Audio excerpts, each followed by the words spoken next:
My self doctor Munish Gupta, consultant physician Virk hospital से। आज हम बात करेंगे हाइपरटेंशन।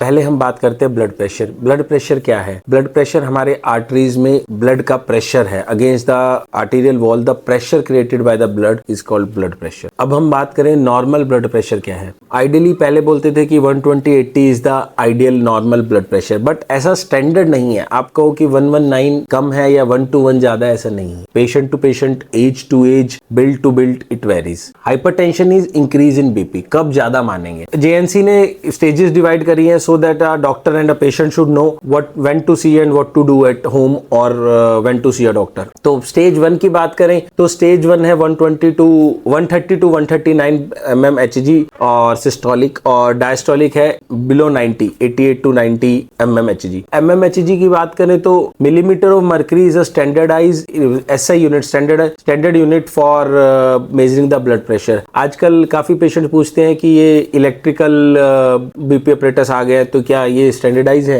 इनके लिए अभी तक कोई भी गाइडलाइन नहीं आई है। स्टैंडर्ड यूनिट्स चेंज करनी है या फिर किसी भी इलेक्ट्रिकल स्फिगोमैनोमीटर बीपी अपरेटस का नाम होता है तो उसको चेंज करना है कि वो लेना है या मर्करी वाला लेना है, ऐसा नहीं है। नॉर्मली जो भी अवेलेबल है वही स्टैंडर्डाइज है अभी तक। दूसरी बात करें कि हाइपरटेंशन क्राइसिस, हमें कब बीपी को सीरियसली लेना है, कब एक ही दम डॉक्टर के पास जाना है। BP more than 180 systolic and BP more than 110 diastolic is always need to taken seriously so that the end organ damage जैसे कि हमारी किडनीज, आईज, हार्ट, ये मेनली ऑर्गन्स हैं जो कि हमें ज्यादा अफेक्ट होते हैं किडनी से। तो ये कब डैमेज होंगे? जब बीपी 180 के आसपास पहुंच जाता है। इससे पहले ही हम दवाइयां शुरू करें, रेमेडी शुरू करें, लो करने की स्टार्ट करें। उसके बाद बात करें कि हम क्या क्या कर सकते हैं। जैसे कि किसी को परिवारों में बीपी चलता है, modifiable and non modifiable risk factors. Modifiable risk factors होते हैं जो हमारा डेली रूटीन है, जैसे ओबेसिटी है, अल्कोहल है, स्मोकिंग है, ये लगा लो कि सेडेंट्री लाइफस्टाइल है, जंक फूड ज्यादा है, ये मॉडिफाइबल रिस्क फैक्टर्स है। नॉन मॉडिफाइबल रिस्क फैक्टर्स में आते हैं हेरिडिटरी, जेनेटिक्स, कईयों के परिवारों में ही बीपी की दिक्कत चलती है तो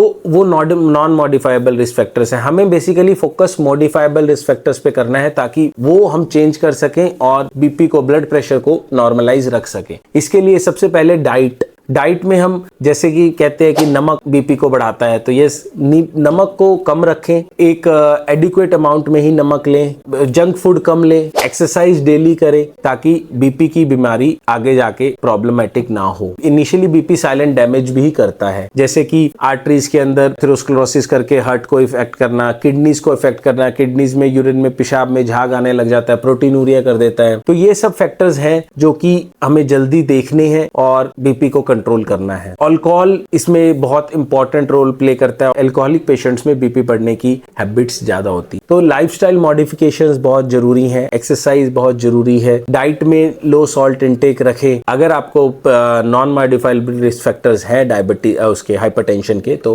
तुरंत हॉस्पिटल दिखाएं। तो आज का टेक होम मैसेज ये है कि फर्स्ट तो डाइट को कंट्रोल रखें, जितनी ज्यादा हो सके डाइट पे फोकस करें, क्या ले रहे हैं, कितना ले रहे हैं, एक्सरसाइज पे फोकस करें। सेकेंडली, अगर फिर भी आपका बीपी 180 के आसपास है, 180 से ज्यादा है, तो बिल्कुल भी वेट ना करें, तुरंत हॉस्पिटल जाके इसको चेक कराएं ताकि आपका कोई भी ऑर्गन बॉडी का, हार्ट, किडनीज, आईज और कोई भी अदर ऑर्गन इफेक्ट ना हो। Thank you.